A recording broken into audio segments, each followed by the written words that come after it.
On November 13th, 1988, a prison officer from Polk County named Larry Oldham turned himself in to the police for a crime he insisted he committed 6 months prior. Physically, it was clear that this was a man who'd been through significant trauma.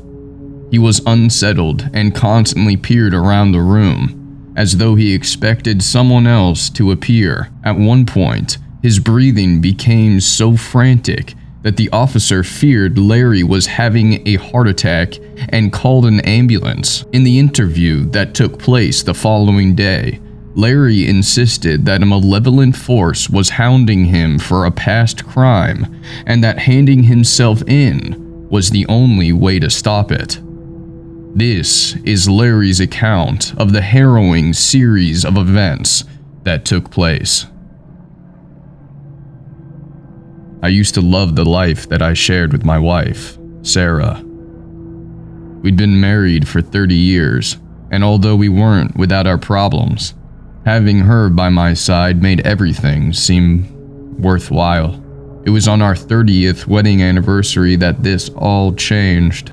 I was taking her to La Rose Rouge, this posh French restaurant in Des Moines that we'd been to back on our very first date. Back then, I'd ordered the steak well done, and the waiter gave me the dirtiest look I'd ever seen. But Sarah found it funny, and that was it. She stuck by my side ever since. The restaurant itself had changed names and owners a few times since then, but it was meant to be romantic going back there all these years later. The night didn't go to plan when I misplaced my car keys, and I spent a good 20 minutes looking for them. As I drove up the interstate, being late for our reservation played on my mind. I knew the route into town like the back of my hand, so I thought I could speed up just a notch to get past the yellow light, but it went red. I slammed my foot on the brakes, but they wouldn't budge. My face twisted in horror at the realization that there was nothing I could do. A car was plowing straight for us. The last sound I ever heard Sarah make was the shrill screaming of my name. The horror on her face will forever be imprinted on my mind. In that horrific moment, she knew she was about to die. As for me, I got out of there with a couple of scratches and a head full of regrets. The mental torture was real.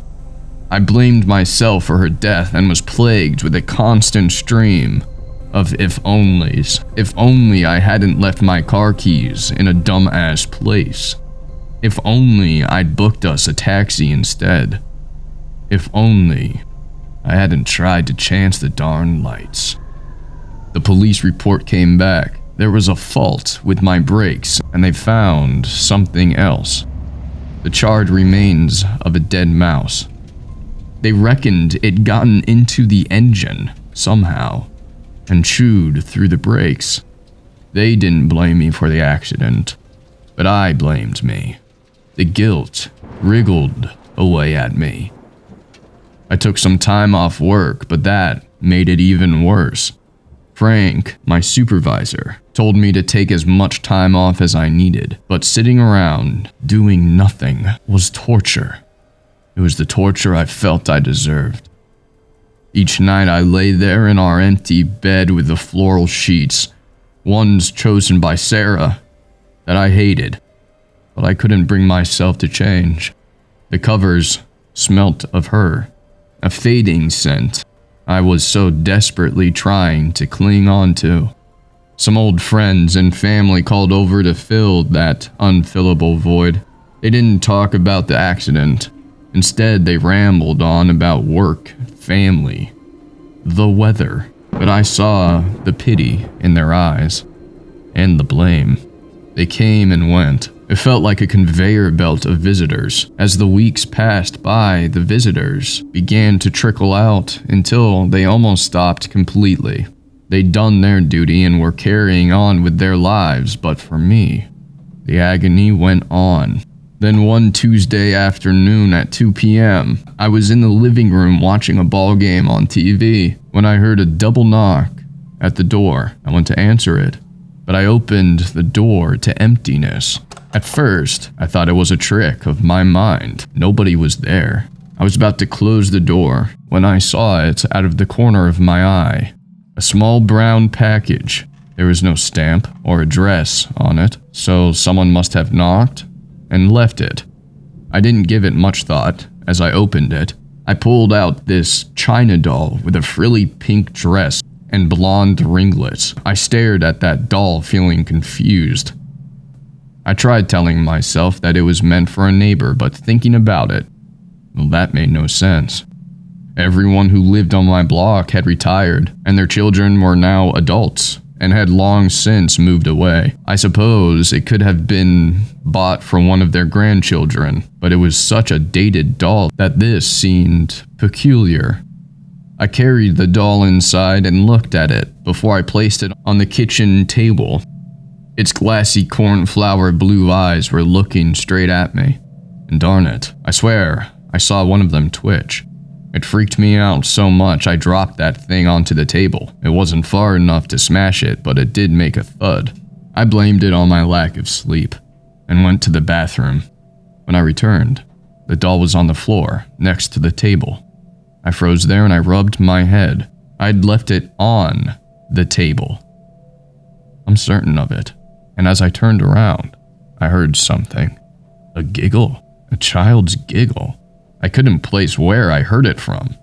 It sounded like it was close, but also muffled. Feeling on edge, I shouted, "Who's there?" Silence met me. Then I turned around and I realized that darn doll wasn't on the floor anymore. This meant someone was in my house, messing with me. I grabbed my baseball bat I had lying around and searched for any intruders, my heart racing as I did so. I noticed a shadowy figure in the distance, and I took a swing at it. There was a confetti of glass. I'd hit my own reflection in the mirror.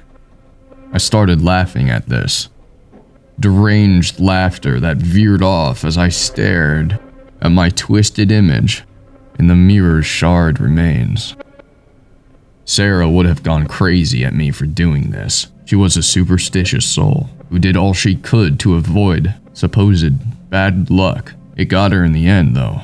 I was the bad omen she didn't realize she had.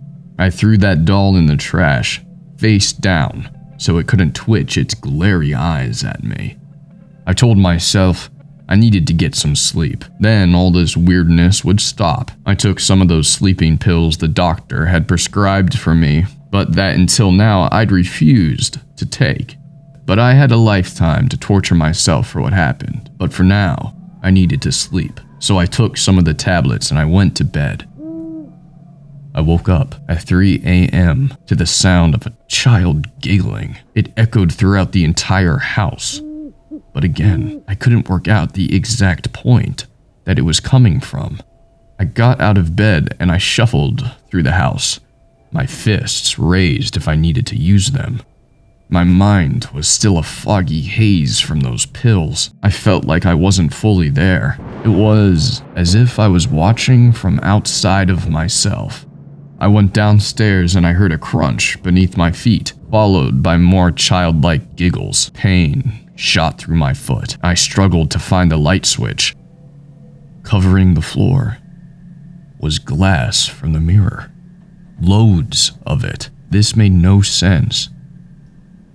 As I'd cleaned it up, I limped into the kitchen and I saw it there, staring at me from its sitting position from the middle of the kitchen table. That doll, I'd put it in the trash, yet there it was, staring at me with its glaring glass eyes as if it'd never been moved. Before I even had time to reflect on who was in here doing this to me, I heard something, a double knock at the door. I stumbled there, fighting through the pain in my foot to get there as quickly as I could. I flung it open, and that's when I saw it right there, on the doorstep. A China doll, identical to the other one, placed in a sitting position on my doorstep. I ran across the driveway, desperate to catch the person doing this. I shouted, "Show yourself, you coward." My heart thudded so savagely. It felt as though my rib cage was rattling. Then I stepped back and staggered over, instantly reminded of my injured foot. I crawled back inside my house, too scarred, both mentally and physically, to walk. I left that new doll on the doorstep and I locked myself inside my house. Clutching my baseball bat, I sat there, in front of the door, prepared to strike if this intruder came back. I awake to chewing sounds. They seemed to intensify in volume, and something pointy and wiry stabbed at me. It took me a few horrifying moments to realize where it was coming from. That's when I saw the mice surrounding me, their whiskers twitching. They were chewing on the hems of my trousers, my sweater sleeves, and one was gnawing through the skin on my hand. I jerked to my feet and I shrieked as I flung the wretched creatures off me. They scurried off and disappeared through gaps in the walls. It was a horror show, one I couldn't make sense of. I managed to get into the bathroom to try and find a bandage, and then I cleaned myself up the best I could manage. I kept repeating under my breath, "Those darn mice, those darn mice, those darn mice, those darn mice." That morning, I grabbed the doll off the kitchen table and the other one off the doorstep, and then I drove them to the dump.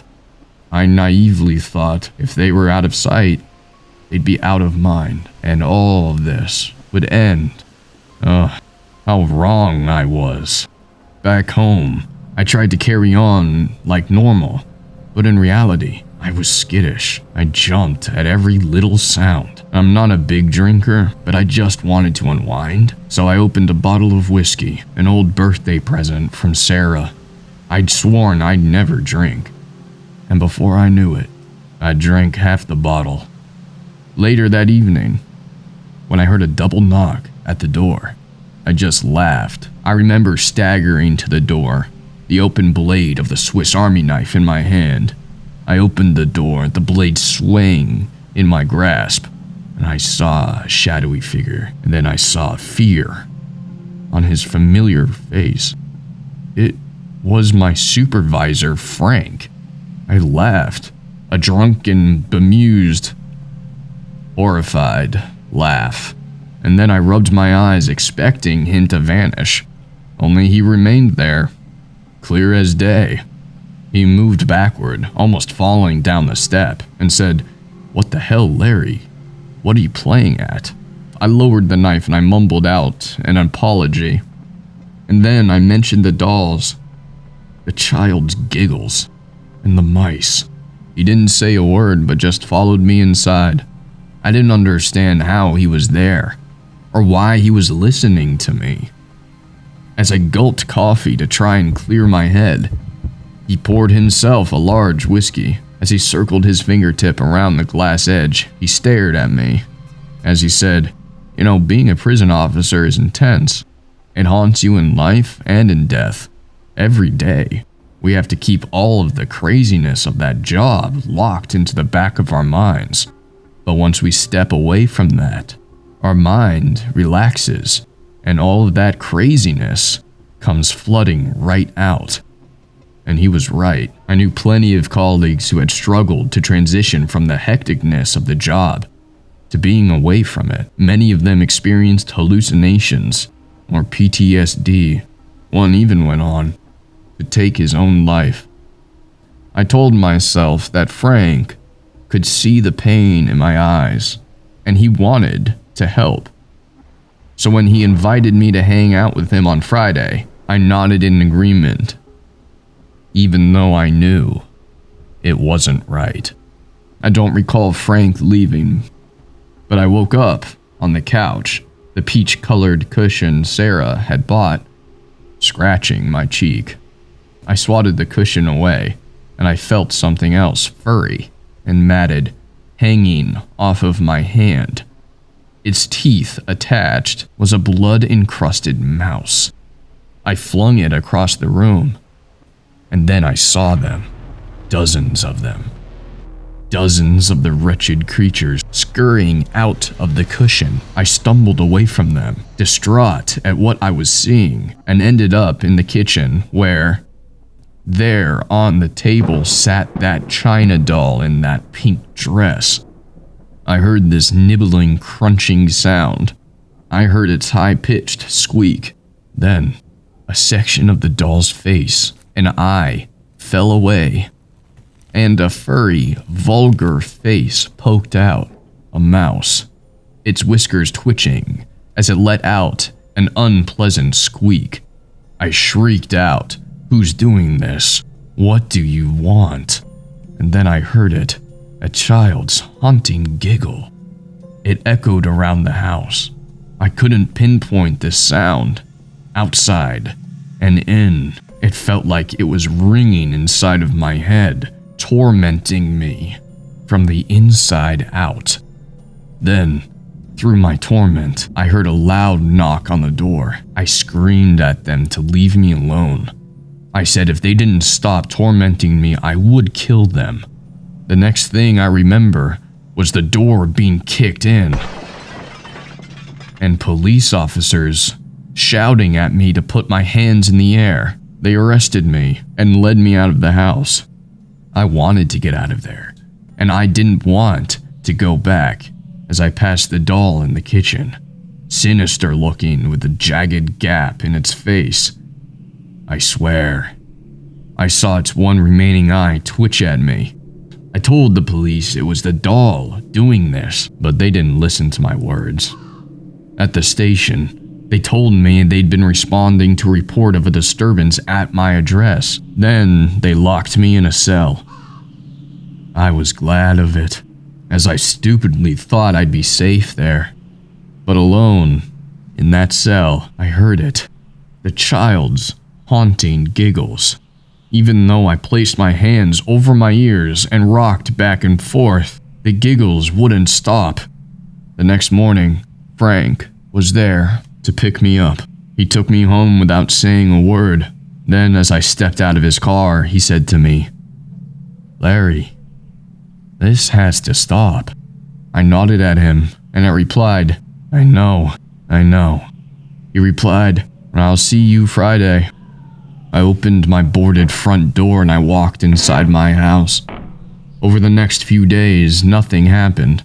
I continued my life in my grieving, trance-like way.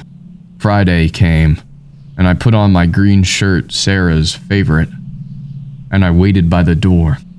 When I heard the double knock and opened to see Frank there holding that doll with the missing section of face, I nodded and let him in. He sat on the couch, flipped the doll over in his hands, and said to me, "My daughter had a doll like this." But then you'd know all about that, wouldn't you, Larry? I refused to believe it at first. Refused to believe what I already knew deep down in my mind. I let out heavy sobs as I replied, "I know, Frank.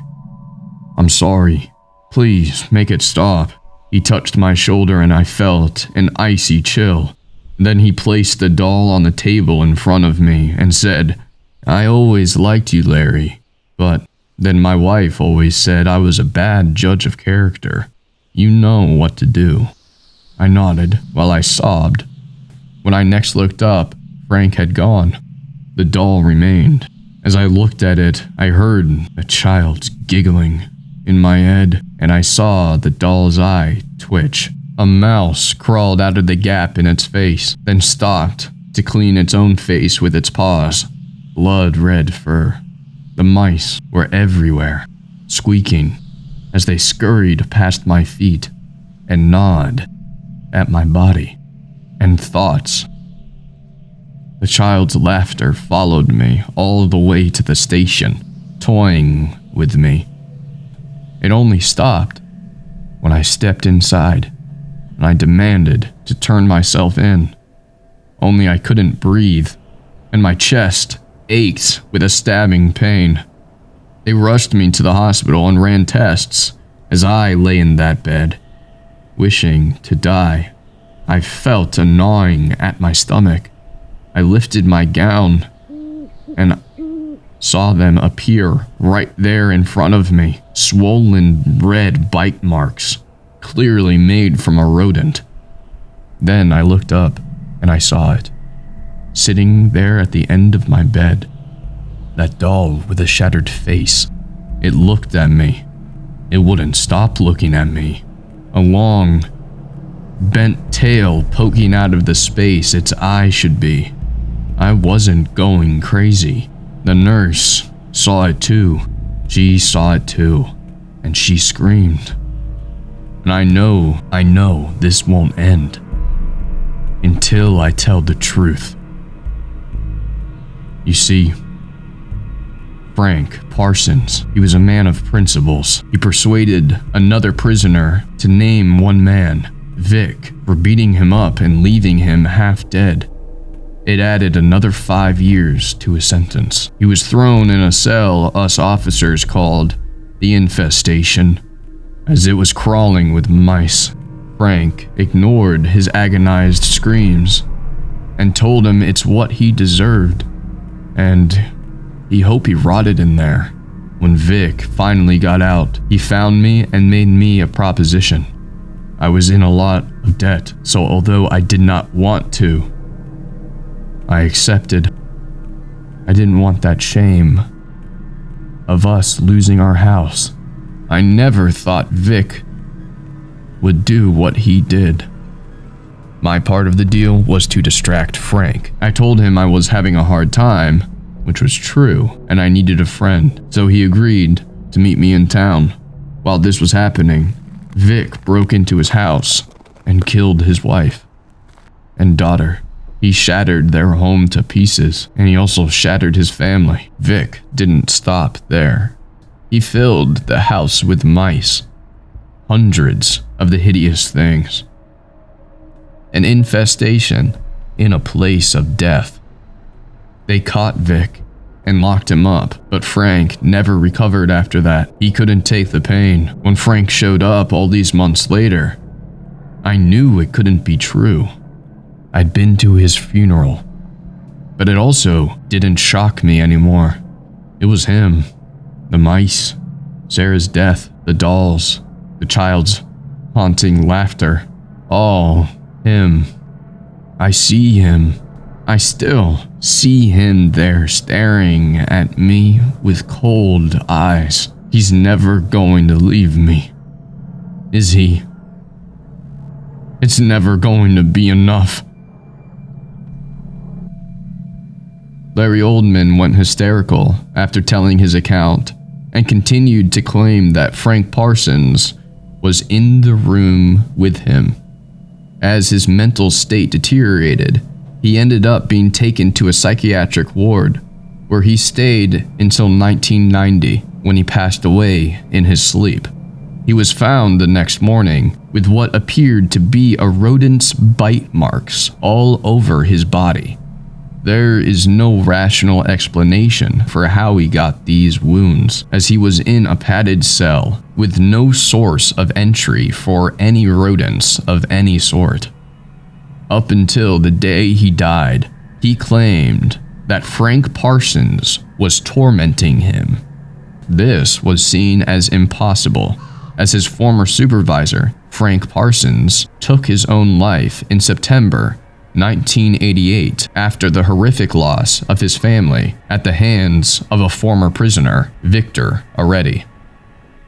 Was Larry Oldham a man riddled with so much guilt at the loss of his wife that he imagined this horror? Or was the spirit of Frank really there, tormenting the man that had, in his eyes, betrayed him beyond repent? For more scary horror stories, please subscribe.